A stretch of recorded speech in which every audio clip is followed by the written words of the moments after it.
Hi and welcome to my channel SoFroLushes. This video I shall be discussing Lenny Henry, the Commonwealth Kid. It was a documentary that came on the BBC, which heavily featured Jamaica, my people. Anyway, so this is just going to be a review. If you haven't already, please thumbs up this video, subscribe to this channel, subscribe to my other channel, and share this video. Okay, so let's get into it. I will be referring to my phone a lot because my notes are on my phone and I haven't rehearsed, so I'm hoping that I compact this review. Okay, so Lenny Henry, the Commonwealth Kid, is all about it's all about whether or not the Commonwealth is still relevant today. Throughout the whole documentary, I got the feeling that Lenny Henry was pretty much proud to be a Commonwealth kid. His parents came over in the 50s, so they are part of the Windrush generation, that same generation of people who are being deported en masse at the moment. You know, there's a thing in the UK where children, they came over as children, they're now pensioners, and UK Gov Home Office is like, oh, well, we don't know about you anymore, so let's deport you instead. They failed to use common sense, but anyway, that's another video. Okay, so he goes on this, Lenny Henry goes on this, oh, sorry, Sir Lenny Henry goes on this Caribbean journey. He describes himself as both English and as English with Jamaican parents, so he feels he is both British and Jamaican. And he says that the Commonwealth, he quoted this, he said, "The Commonwealth makes me who I am." That's what Sir Lenny Henry said. And so, I mean, the Commonwealth is a conglomerate of about 53 countries, which basically the British Empire, but you know, those countries have independence and they decided to cleave to England for whatever reason. He heads to a school in Kingston. He asks random questions about the Commonwealth. He seems very surprised at at how much knowledgeable the children were at the School of Kingston about the Commonwealth, and how their thoughts were as well. You know, some said they were colonizers. You know, Commonwealth, sports and whatever. My note says he seems blown away by the kids' intelligence and knowledge of the Commonwealth. Okay, so in the 50s, Jamaicans were free to come and settle in the UK.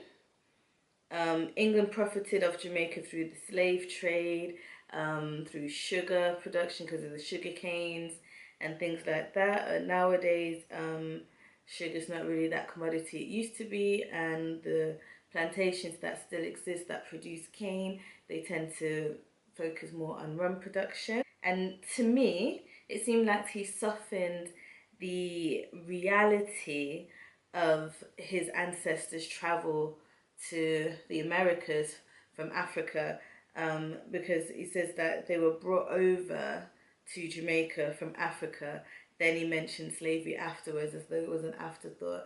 It's to me, it felt like he glossed over the fact that your ancestors, as my ancestors, were stolen from Africa, whether that be through village pillages or fellow Africans selling people from war, because they, you know, into Africa wars, and they sell their captains on for whatever reason. They were stolen and took to the Americas, not free will. He also he doesn't spend his whole time in Jamaica. He goes to Antigua and he meets a guy there called Reg, in which he discusses, Reg talks about the brutality that took place in the African slave trade, which I think was really good that was included. He addresses how the Africanness was more or less stamped out. People weren't allowed to speak their own languages. They weren't allowed to partake in their own culture. They were pretty much brought there to work and be subdued. Now, it briefly goes on to Lenny discussing his knighthood, which he claims that he wrestled with this idea of accepting his knighthood because of the realities of what the Commonwealth stands for, the history of Britain and Jamaica.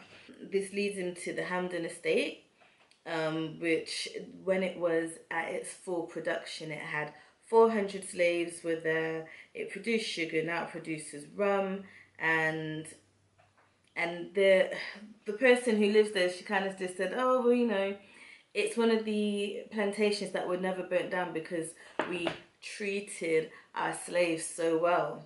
But in fact, if you read up any slave narratives, the slaves that were out in the fields, especially in the Caribbean, they had the most brutal treatment ever. If you was on the field, I mean, how can it be that you said that you treated slaves well when, on average, a slave out in the fields in Jamaica only lasted 9 years? Okay, 9 years. I like the fact that he mentioned that slave owners were gifted £20 million in compensation when the slave trade ended, and the slaves themselves were given zero, absolutely nothing. And to make it even more ironic, me and all the other people part of the African diaspora that lives in Britain today, we've all contributed to this compensation because I think the Home Office, the Treasurer, whatever, on Twitter, they did let go a fact that in 2015 is when that 20 million debt was actually paid off. His big brother grew up in Jamaica, and then he then visits his big brother. His big brother grew up in Jamaica, then he joined the family in 61. Looks like his brother's retired back into Jamaica. And Lenny said that he kind of felt a bit jealous that his siblings, they had this connection to Jamaica that he didn't have, which is understandable. But for me, I've never really felt a disconnect from my Jamaican born and grow relatives, simply because it's my my family that raised me. They're all born and grow Jamaicans, and the ones who aren't, they might as well be. So, you know, and we tended to go to Jamaica to visit. Now this bit was really sad. He went to visit the house, or the remnants of the house where his mum lived, and it is just an absolute ruin. You can just see like bits of the framework, and it's all overgrown. And even the three kids that his mum lost while she was living in Jamaica, before she went to the UK, the graves were all overgrown. They looked like they'd been there forever, and it's really sad that no one has maintained those graves, and just, for the family's legacy, or even maintained the house. My great grandmother's house is still going strong in Jamaica, which I need to visit one day soon. It was nice to see that he visited.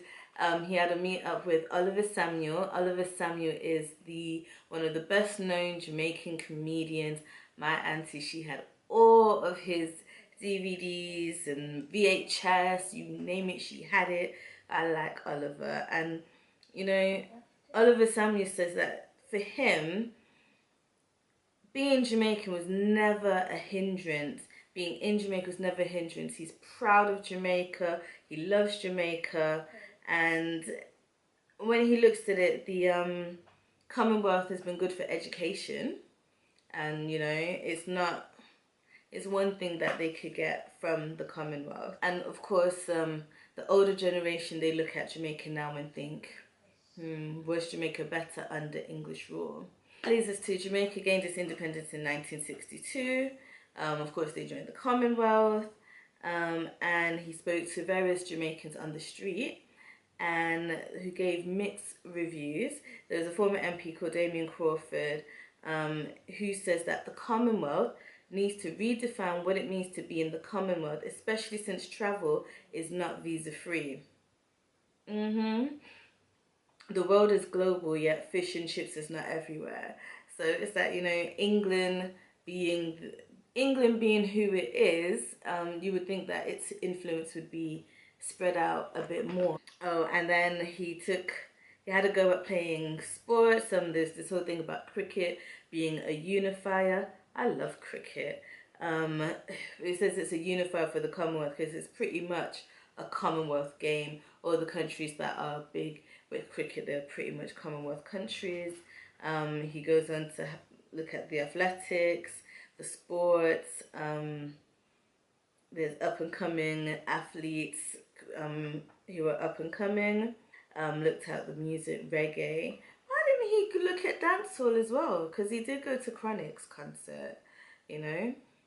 There was more to Jamaica than reggae music. One of the people he spoke to said that the Commonwealth is seen as small, whereas the world is moving to something more global. And I found this fascinating. He never had breadfruit. Breadfruit, you know. I've had boiled breadfruit, fried breadfruit, baked breadfruit. How can you not have breadfruit? If you haven't had breadfruit, I beg you go try it. I recommend fried breadfruit with ackee and saltfish and fried dumpling. You won't be disappointed. So then he speaks to some entrepreneurs who say America's a better program for Caribbean business, and people are moving to America far easier than they are to England. The programs that America's offering people in the Caribbean is far better than what there is no equivalent from the Commonwealth or the UK. He looks at the thousands of British immigrants, also known as expats, but you know that's a fancy word for immigrants, right? He visits them in a club in Antigua. They're just surrounded by fellow British immigrants. And one of them was like, oh, my father was born in India, I was born here, we're born here. The Commonwealth is pretty much something they want to protect. But the irony is they're immigrants, and it doesn't look like they interact with the locals. So can you take their words seriously or not? I do not know. In conclusion, it says the Commonwealth has to be more than sports, culture, but a family of nations. In conclusion, his opinions are divided. He says he is a product of Dudley and Great Britain, and he feels rooted since his JA trip. Okay, so my overall opinion on the show is that I think it was a good documentary. It's always nice to see Jamaica on TV. I got the feeling that Sir Lenny Henry was more English than he was Jamaican. I didn't get this feeling that he had that cultural awareness, like say I do, my kids do, my cousins do. There were certain things that he seemed rather like, oh, this is new, like wow, you know, and it just seems like maybe because of the industry he was in and the aim to please and to be recognized by the British public, he didn't so much embrace his culture. But since he did this campaign of we need more black people on TV, he seems to be embracing more of his culture. I could be wrong, but you know, it is what it is. But yeah, as far as the Commonwealth, I personally think the Commonwealth, it's okay, but I do not believe it serves its purpose well. In fact, I don't think it benefits anyone right now except for Britain and countries which are probably deemed the jewel of the crown, like India and things like that, because the moment everyone in the Commonwealth requires a visa to come to England, what is the point? Is there any money being put into the Commonwealth? How is it that someone who come over as a child, as a baby, they've paid their taxes, they've been collecting their pensions, they can't get their cancer treatment, they can't get their pension, they're being told that they need to leave the country, a country where all their relatives are here, and they came over as a child. Yes, part of it, they should have completed their naturalization and everything like that, but the Home Office is petty, and it really is something that you really have to think, is this truly the Commonwealth when the UK is treating the Commonwealth citizens this way? You know, there's so many people who would love to come here just for a holiday, but they don't. They go to places like America just like that, you know, and they go home. But yeah, what does the Commonwealth mean to you? And do you think that it still has its place? Do you think it still has its place? And what can be done to improve it? Let me know. Okay, so thanks for watching this video. And please don't forget to thumbs up this video and subscribe. And talk to you later.